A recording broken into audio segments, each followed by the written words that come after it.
All right, welcome to Saltier Politics. Julie, how was your weekend? My weekend was good. I went to Vermont. My little cousin got married, which was really surreal because I went to his parents' wedding when I was in high school. And then I remember when he was born, and now here's this little kid who's not so little anymore getting married. And it was a really cool wedding. They did it in some very remote part of Vermont, north of Burlington. It was a really great wedding. So congratulations, Matt and Molly. I'm super happy for them. They're both great, and I'm really happy Molly's a member of our family. So that was my weekend. It was pretty cold up there, by the way.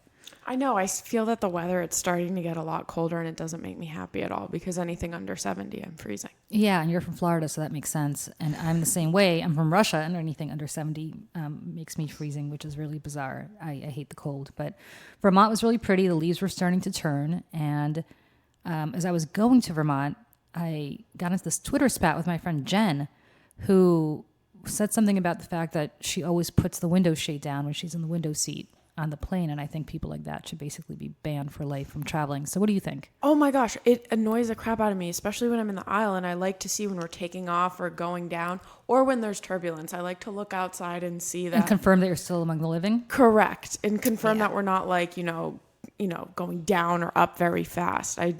I agree. There are two types of people out there. The ones that want to put the shade down because they don't want quote unquote glare, which I don't know where they're flying, that they think they're going to be like Icarus near the sun.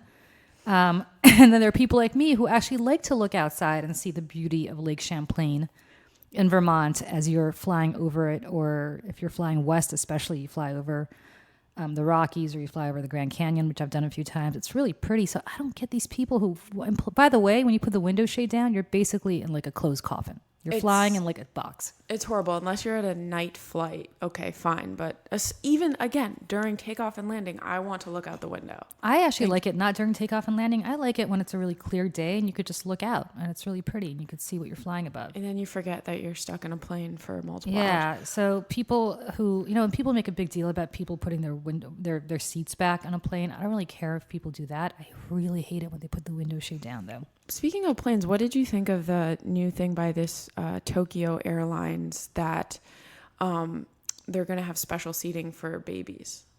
I'm so for it. So first of all, they need to remember they had smoking and non-smoking sections. They need to have baby and non-baby sections. And I'm dead serious about this for two reasons. One is if you're traveling without a baby, the last thing you want to hear is what I heard on my flight to Paris this summer, which is no joke, the entire time from takeoff to landing to customs to luggage control to luggage claim, nonstop.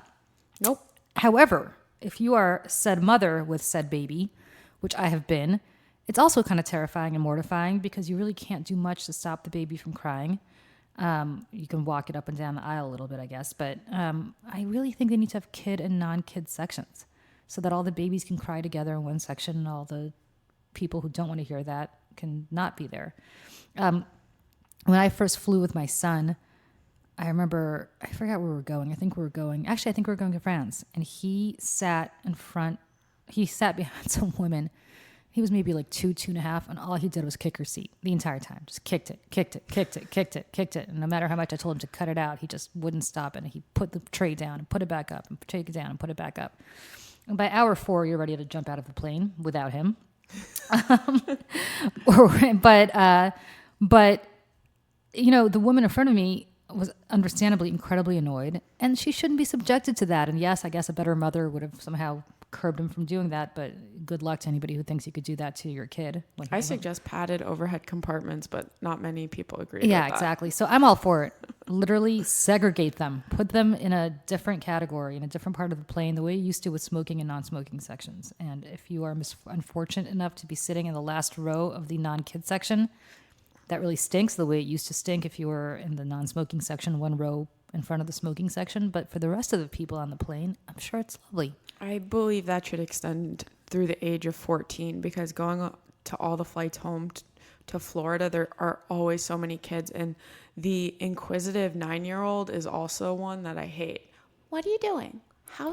What are you eating? Oh, really? Where are you going? I think the more annoying part of going to Florida is the ridiculous spring break kid who's already drunk by the time he gets on the plane. So actually, pretty much if you're under the age of 35, I don't want to see you on my flight. That's it. All right. That's been solved. Let's move on. All right. Well, Okay, so another thing that people have been talking about is why is everybody getting pretty mad about this new Joker movie? People are saying that it will incite violence. What is that this Joker movie portrays violence? So essentially, the character of the Joker, he's rejected by society and he's rejected by women. So they think it's going to increase the incel movement or incel activity. All right, let me say this right now before this. Is this movie out yet? No, it's Okay. not out till October 7th. Okay, so let me just say this now before this movie is out a week from, I guess, Wednesday, right?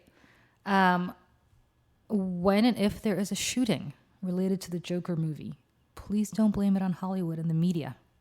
It'll be because some person got their hand on a gun that they should not have gotten their hands on and went on a shooting spree. And so I already can see that if this happens, people are going to start to say, well, it's media and it's Hollywood and it's mental illness. Okay, no. They're showing the Joker movie in other countries as well. They showed the Batman Returns movie that, remember the horrible, tragic shooting in Colorado in the movie theater with that movie, and everybody said, oh my God, it's because it's so violent. Yeah, they showed that movie in Europe and Asia as well, and it didn't lead to anybody shooting up a movie theater.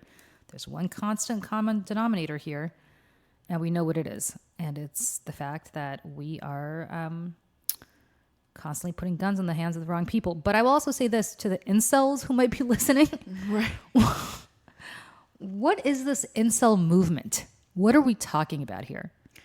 It's pretty much that they feel entitled to have sex with women? Yes, and they feel that like the rejection is like due to current society and feminism and Yeah, okay. So I know plenty of single men who are in wonderful relationships with women. Some of those women are even feminists, and they are still in relationships with these men. The reason that you might not be in a relationship with a woman, incel guy, is one of two reasons. One is you have not yet met the right woman, and you don't always have to be in a relationship, nor are you entitled to constantly having some sort of sexual connection with a woman. But secondly, it might be because you're sitting around stewing about the Joker movie and about other lame things and playing video games and wondering why you can't find a young woman to date.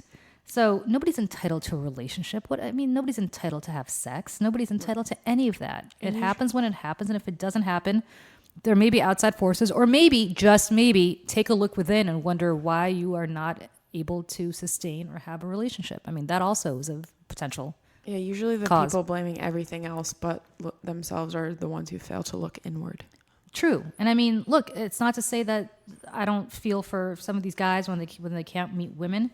On the other hand, try coming to New York as a young woman, because every young woman I know who comes to New York complains that there aren't enough men out there for her to date. So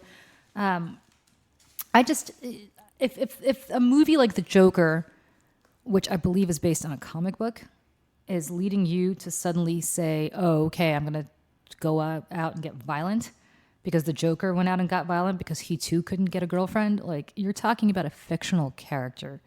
You're talking about a guy who literally puts clown makeup on his face. Right. And if you're emulating that guy, then yeah, I would say that neither I nor any woman I know wants to date you. Maybe there's some people out there, women out there, I'm not judging, who want to date guys who dress up like the Joker or take direction from the Joker, but I don't know any. Do you, Emily? Have you met anyone?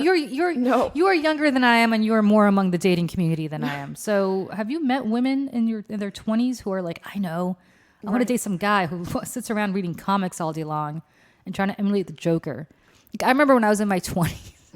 God, this is an absolutely horrible story. I remember I was in my 20s, and I was at this event randomly at the Waldorf Astoria, which is a very nice hotel here in New York, for the Democratic National Committee, and Bill Clinton was there.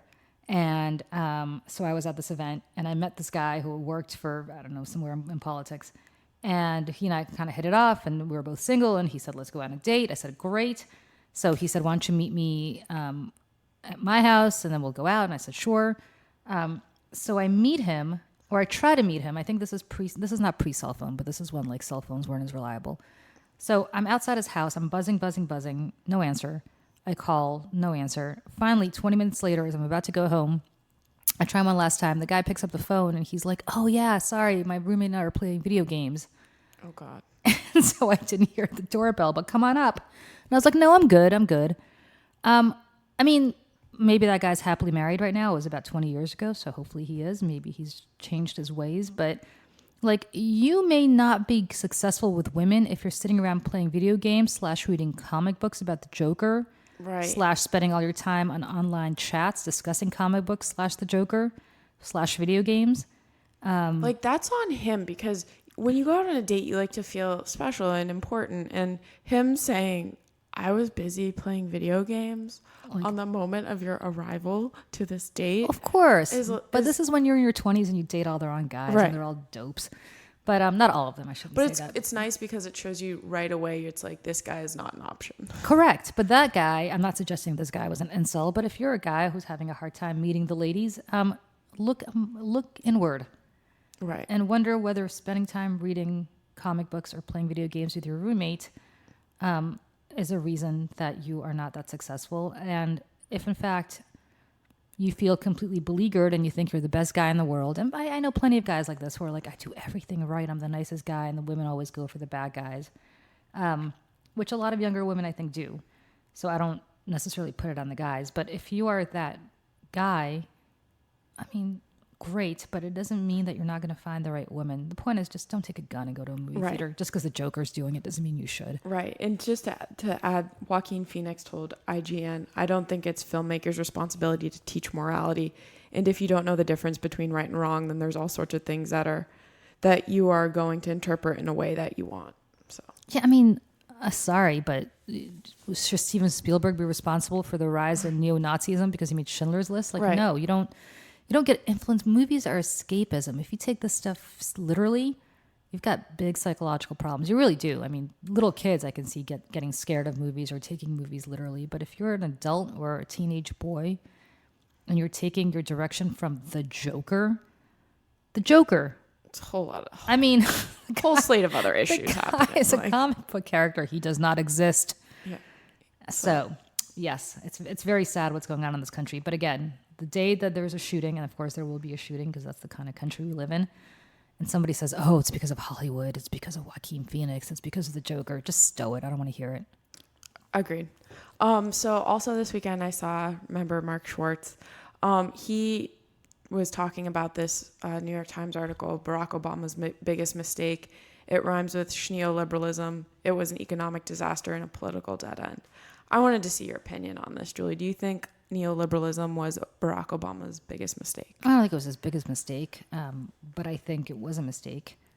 And I think with Barack Obama, or maybe the advisors around him, and again, Tim Geithner, Larry Summers, I mean, all these people who were from Wall Street, were they perhaps underestimated? And I've worked with a lot of Wall Street guys in my life, in my career, and I would say they do live in a bubble of some sort where they truly believe that they are the chosen, they are the elite, and they are smart, because if you were as smart as they were, you'd be making billions of dollars too. And, so I think they were probably somewhat immune, if not exposed, maybe not immune, but not exposed to the real anger in this country about the fact that nobody went to prison, not one person went to prison for a economic collapse that led to the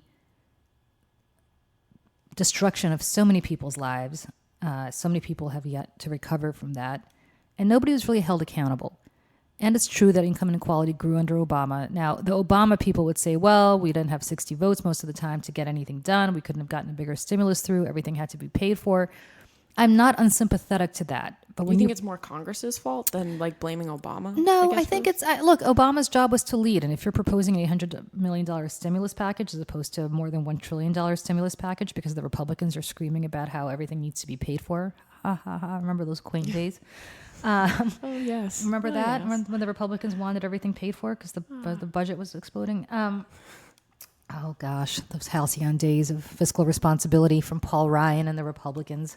Bye. That was so cute. Bye-bye. John Boehner. God, that was cute. But when that was going on, they were not leading, I think, on that issue as much as they should have. I remember Paul Krugman in the New York Times was screaming weekly about how the stimulus was not big enough. It was going to lead to a 10-year recession. And it didn't lead to a 10-year recession technically, but it did take about a decade for things to really pick up. And that's what's going on. That to this day, I think that was a big mistake on Obama's part, to do that.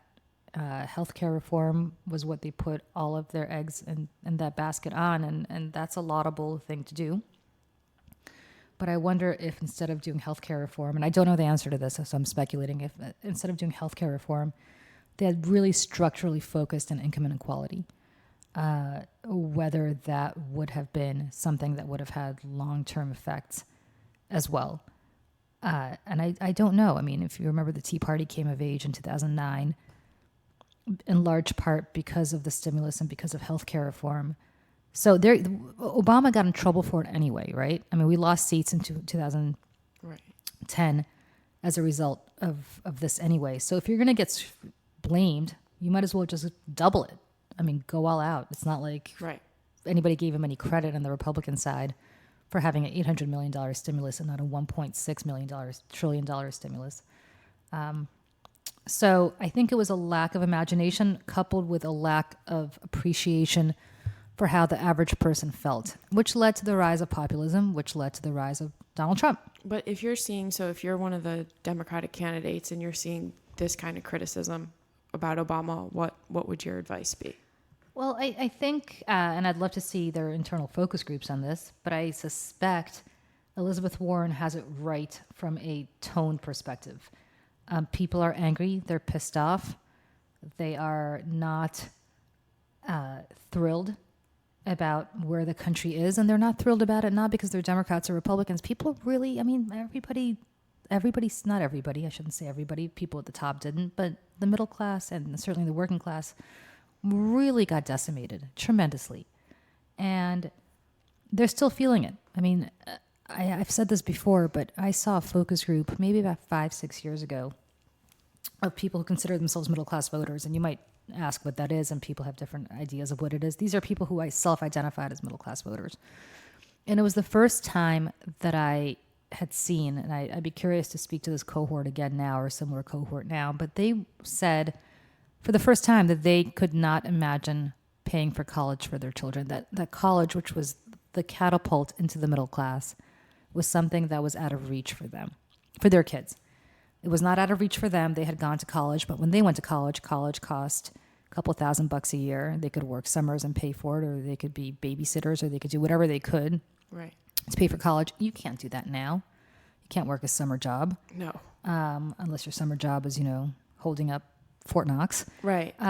And that's true. I mean, when I look at what I suspect college is going to be by the time, a private 4-year college is going to be by the time my kid goes to college, I'm $100,000 a year. That's what I'm planning on. No, that's insane. Brown was around $50,000 half a year, so $100,000. So $100,000 a year. It's stupid. It's who can afford that? No, you're going to be paying back loans for a very long time. But really, who can afford that? And only the very, very... Only the very, very, very rich. And what we're doing is we're saddling these people who are graduating from college with a huge albatross, which is that instead of saving up to buy a house or saving up to start a family or just saving, period, they're spending a good chunk of their disposable income on the one thing that is not discharged, even in a bankruptcy, and that is student debt.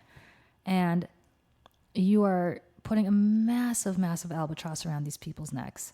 When I graduated college and graduate school, I got almost a free ride to college, but I had some loans. I paid them off, and it wasn't a big deal, and this was over 20 years ago. But now, how are people going to do that? It's just insane. It is crazy, crazy, crazy that you have to pay these debts back. These not debts, but how expensive college is. And I think, again, if you're Tim Geithner, I don't mean to single him out, but Larry Summers, but all these people who Obama surrounded himself in the beginning part of the administration, they just didn't get it. They got their bailout, and...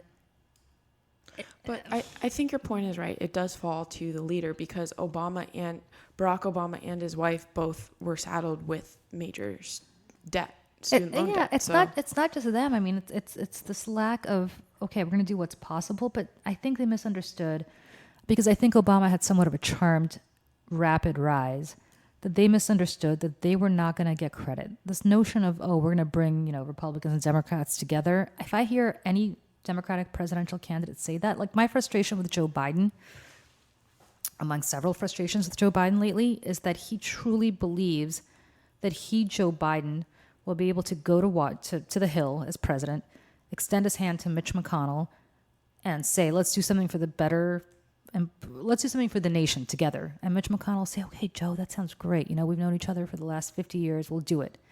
It's never going to happen. Right. It's like how many times you have to get punched in the face before you realize you're going to get punched in the face. If it would have happened, it would have happened when he was vice president. And he might say, well, it's because they hated Obama. They will hate anybody who's a Democrat. And so at least Elizabeth Warren, you may or may not agree with her policies. You may or may not think they're too liberal. But at least she has the right tone where she understands that you have to push through. You have to be radical in your approach. And Trump, I think, understood that as well. He didn't act it when he got into office. In fact, everything he's doing right now is to create more income inequality. But he struck the right tone, I think, when he was a candidate, which is this tone of saying, you know what, we have been screwed by the elites on both sides of the aisle. And it's time to do something for the people. And while his policies bear no resemblance whatsoever to his rhetoric, the rhetoric, I think, was right. I think Elizabeth Warren's rhetoric is right in that capacity. I think somebody like Cory Booker, who I personally know and love and wrote the first check that I've written in probably a decade a couple of weeks ago. But I think where he's struggling is his whole tone of peace and love your enemy and hug your enemy is a wonderful, wonderful, wonderful sentiment. I just think people on the Democratic side of the aisle are saying, we've been burnt by this before. Right. So if you can't love your enemy if your enemy is intent on absolutely destroying you. Yeah, and your enemy has never come to the table before. Never, So. ever. And the Republicans listening to this now are saying, well, now they're the Democrats. Okay, right. Not quite. I mean, Obama came to the table with that stimulus package to try to get some Republican votes for it, and he got a few, but certainly not enough. Agreed. All right, Julie, do you know what you're salty about this week? Oh, you'd be shocked to hear I'm salty about Ukraine. Oh. Again, I will be salty about Ukraine forever. My friends on the Republican side of the aisle. By the way, Julie's face right now just looks defeated. I'm rubbing my eyes right now because I'm so tired. Listen, if the tables were turned, just hypothetically think about this. If his name were not Donald Trump, if his name were Barack, I will give you this, Hussein Obama, and somebody came to you and said, hey, the president of Russia interfered in the election to get Barack Obama elected. And the president of Russia is denying that, but all of our intelligence agencies, including the the head of the NSA for Donald Trump, his first Homeland Security advisor, Tom Bossert, even members of Trump's own cabinet, if they were to go to Barack Obama and say, Mr. President, the Russians were the ones that interfered in the election, and Barack Obama said, nope, I don't believe it. And then Barack Obama had these secret meetings with Vladimir Putin that he wouldn't disclose the contents of, and in fact went to the translator and confiscated the translator's notes so nobody would ever find out about them. And then suddenly he came up with this crazy conspiracy theory that just so happens to cast doubt and blame upon what is now Russia's number one foe, Ukraine, which Russia, as we know, has already annexed part of its land and is now in eastern Ukraine trying to annex the rest of Ukraine. Suddenly Barack Obama said, nope, I'm not going to agree with any intelligence figures on the American side. I'm going to agree with Vladimir Putin and say that Vladimir Putin's big enemy, Ukraine, has a server somewhere in Kiev, I guess. I don't know where this imaginary server is supposed to be. I have no basis for this fact, but I think I heard that. I wonder where he must have heard that. He probably heard that from Donald Trump, from Vladimir Putin, because there's no way in hell he'd know it from anybody else or come up with that conspiracy. So if he sided with Vladimir Putin against his own intelligence agencies and against an ally to which Congress had already appropriated money. And then let's say, secondly, after that, Barack Obama were to say, you know what, the money that Congress appropriated for Ukraine to defend itself against Russia, I'm going to suspend that money, coincidentally, until I have a conversation with the new president of Ukraine and tell him that I want him to look into this crazy conspiracy theory that Vladimir Putin put in Barack Obama's head about a server being in Ukraine, which this physical server is sitting at the DNC and always has been, but I don't know what Trump is talking about. But let's just say Obama did that. What do we think the Republican reaction would be? And that's before we even get to the part where he basically has a quid pro quo. And unless you're Lindsey Graham, everybody understands quid pro quo. Go investigate my opponent.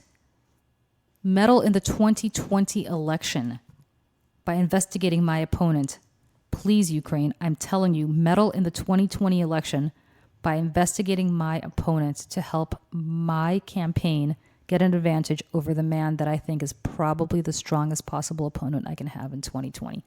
What would people say about Barack Obama on the Republican side if he did that? They would be calling for his head. They would have impeached him 20 times over.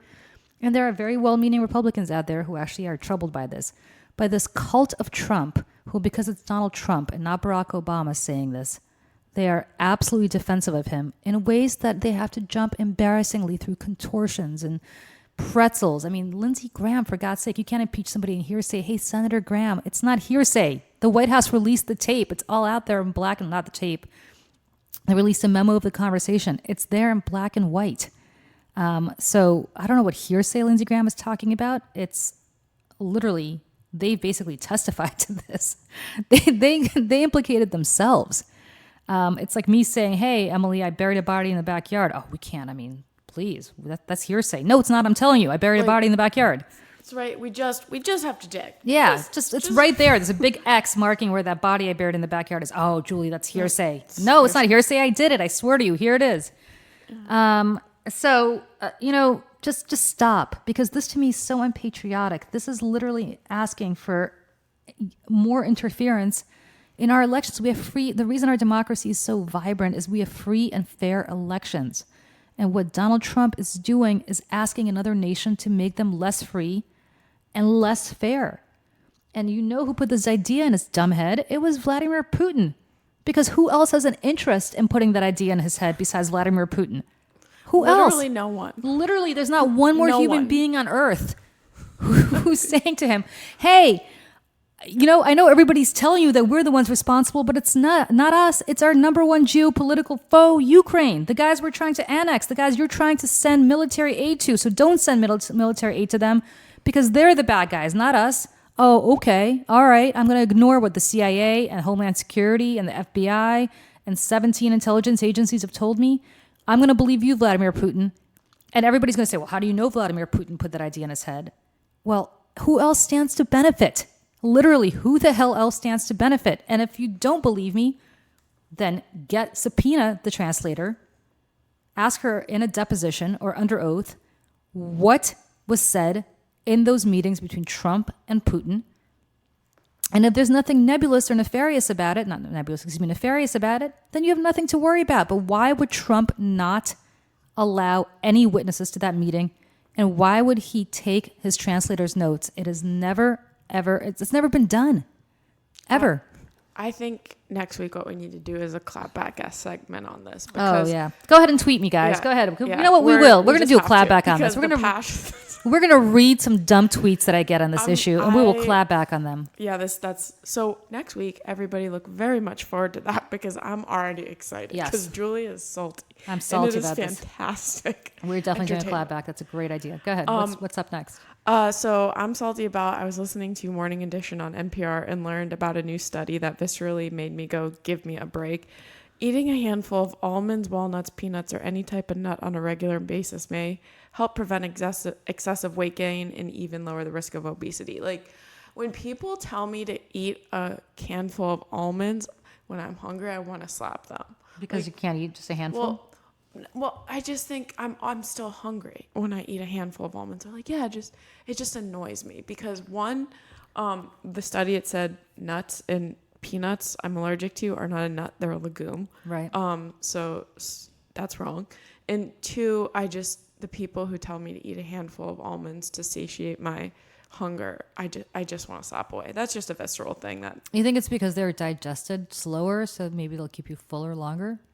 I don't know. I just want a burger. I don't want a handful of almonds. I think it's bullshit.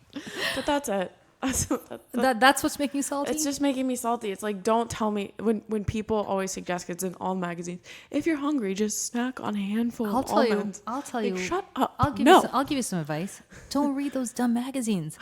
They're so bad. They're so conflicting. Like, that's magazine. That same magazine next week will be like, there's nothing more lethal for you than almonds. You will get a disease and die if you eat a handful of almonds. Never touch almonds again. Like, please. I know. Please. I had this friend back in high school and college, and whenever she would buy Cosmopolitan, whenever I found a Cosmopolitan in her apartment, I'd know she was hooking up with this guy that we definitely didn't want her hooking up with because he was bad news. Because I was like, if you're reading Cosmopolitan, that means you're getting really bad advice about everything, which means that you're clearly making bad decisions, which means that you're hooking up with this guy, Adam. And she's like, how'd you know? How'd you know? I was like, the Cosmo gave it away. It's true. Every time I go on an airplane, which I was traveling the past couple of weeks, I just buy a lot of trashy magazines. And, No, you can't do that. yep. Nope. Not even in the nail salon. Not even when you're getting a pedicure. I know. That's why I'm salty. No. This is not a road to go down. I am a big proponent of never reading like Women's Health and Cosmo. And first of all, nothing will make you feel worse about yourself than those magazines. Yeah. They'll be like 27 ways to, I don't know, that you're shaving your legs incorrectly. You're like, I didn't think I was, but now that you mentioned it. Right. And then you just start to get like in your head about everything, which is not healthy. So I'm sorry to people who read that stuff. It's but okay. For your own mental health, don't do it, which is why you never get salty about the almonds. See, I didn't know. It's true. Because I don't read. Ignorance is bliss. I don't read that, I should say.